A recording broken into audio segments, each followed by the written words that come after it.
요즘 유행하는 새로운 챌린지? 이들은 지금 불만 보이면 달려드는 불나방처럼 불 켜진 간판만 보면 달려들어 조명을 끄는 중입니다. 전기를 아끼기 위해 야간에 간판 조명을 끄게 한 프랑스 정부. 하지만 많은 상점들이 여전히 불을 끄지 않자 에너지를 아끼자 외치기 위해 직접 몸을 던지는 사람들입니다. 뿐만 아니라 프랑스 정부는 상점들이 에어컨을 켠 상태로 문을 열고 호객 행위를 못하게 하고 상점의 와이파이를 끊게 하는 등 조금이라도 에너지를 아끼기 위해 고군분투하고 있습니다. 프랑스뿐만 아니라 독일에서도 비슷한 움직임이 보입니다. 원래라면 환하게 빛나고 있을 독일 베를린 대성당. 독일 정부에서 도시의 랜드마크들의 야간 조명을 끄기 시작하며 암흑 속에 가려졌습니다.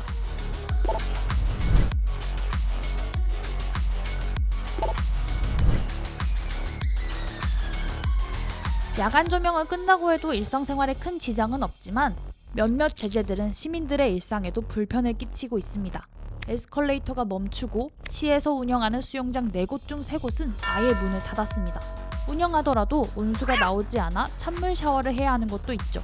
이렇듯 유럽 곳곳에서 에너지를 아끼기 위해 고군분투하는 이유는 길고 추운 겨울을 버티기 위한 에너지를 비축하기 위해서입니다.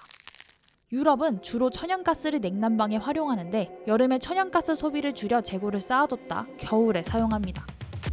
하지만 러시아가 우크라이나 침공 이후 유럽의 테러 제재에 대한 보복으로 에너지 공급량을 줄이며 지금 당장 사용할 수 있는 에너지마저 부족한 현실.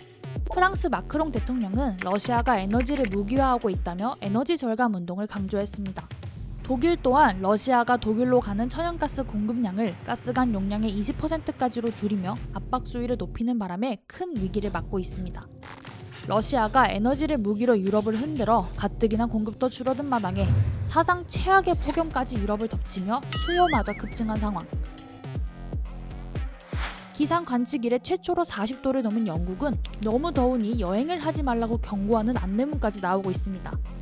심지어 영국은 전체 가구의 5%도 안 되는 가정에 에어컨이 설치되어 있는데 이번 여름에는 기록적인 더위로 인해 한 에어컨 회사의 설치 예약이 가을까지 닿을 정도로 에어컨 설치량이 늘고 그만큼 전력 사용량도 늘어나게 됐습니다.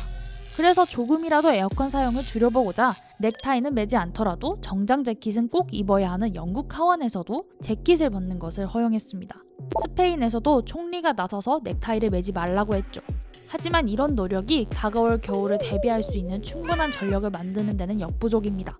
독일에서는 가정용 난방의 49.5%가 가스로 이루어지지만 아직 줄어든 천연가스 공급량을 완전히 메울 수 있는 뚜렷한 돌파구를 마련하지 못했습니다. 줄어든 공급으로 인해 가스 가격마저 치솟으며 심지어 혹독한 겨울을 대비하기 위해 땔감을 모으는 사람도 등장했습니다. 다가올 겨울을 나기 위해 고군분투하는 유럽과 그리고 이를 알면서도 압박 수위를 낮추지 않는 러시아의 긴장 관계는 당분간 계속될 전망입니다. 하지만 진짜 추운 겨울을 맞이하기 전에 근본적인 대책 마련이 필요해 보입니다.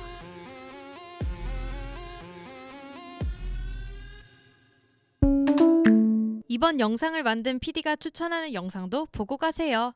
스브스 뉴스의 다른 영상을 즐기시려면 구독 버튼을 꼭 눌러주세요.